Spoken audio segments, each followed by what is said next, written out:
stunt pilots' attempt of first of its kind mid-air plane swap on Sunday failed after one of the two planes involved spiraled out of control and crash landed in Arizona, US. The skydivers, cousins Luke Aikens and Andy Farrington, who were part of the Red Bull Air Force Aviation Group, were safe according to reports and no injuries were recorded.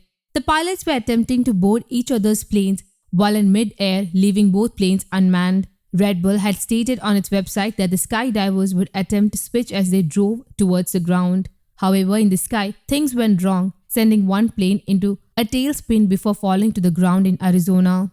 For the Red Bull-sponsored flights, the stunt went south. The two pilots intended to pitch their Cessna 180 planes into a synchronized nosedive at 14,000 feet by shutting off the engines and using a custom-made air brake to keep the planes at a controlled drop speed of 140 mph. The plan called for the pilots to exit their own planes and jump into each other's planes, crossing over each other mid-air and regaining control in under a minute. The plane Mr. Farrington was jumping into, on the other hand, immediately began spiraling out of control into a downward tailspin, becoming exceedingly inconsistent with the other plane's height after the couple made their leaps. As his plane dropped, Mr. Farrington was forced to parachute to the earth. Mr. Farrington was forced to parachute to the ground as his plane plummeted. Mr. Aikens, on the other hand, managed to successfully complete the stunt into his respective plane. As per reports, after reaching the ground, Mr. Farrington said, "All the numbers matched up and everything like that." He added, "Everything should have been good to go. For some reason,